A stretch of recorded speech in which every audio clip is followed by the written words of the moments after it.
জীবন তোমাকে অনেক কষ্ট দেবে, এটা নিশ্চিত। কিন্তু প্রশ্ন হচ্ছে, তুমি সেই কষ্টকে কিভাবে দেখো? কেউ কষ্টে ভেঙে পড়ে, আবার কেউ কষ্টে নিজেকে গড়ে তোলে।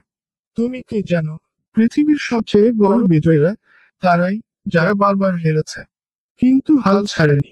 তারা রাতের পর রাত জেগে ছিল, যখন সবাই ঘুমাচ্ছিল। তারা নিজের স্বপ্নকে এতটাই গুরুত্ব দিয়েছে যেন সেটাই তাদের জীবন।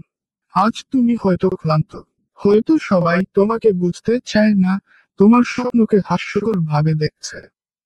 কিন্তু মনে রেখো, একদিন এই মানুষগুলোই তোমার গল্প বলবে, তোমাকে দেখে অনুপ্রাণিত হবে। যদি তুমি এখন থেমে যাও, তাহলে সেই গল্প আর লেখা হবে না। কিন্তু তুমি যদি দাঁড়িয়ে যাও, যদি আবার চেষ্টা করো, তাহলে ইতিহাস বদলে যাবে। প্রতিদিন একটু একটু করে এগিয়ে যাও। একদিন হয়তো কেউই দেখবে না, বুঝবেও না, কিন্তু তুমি লড়ছ।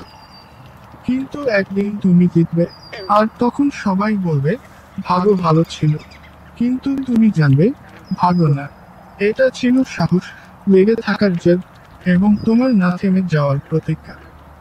মনে রেখো, আজ তুমি শুধু চেষ্টা করো, আগামীকাল জয় তোমারই হবে। কারণ তুমি সেই একজন যে নিজেকে হারতে দেবে না।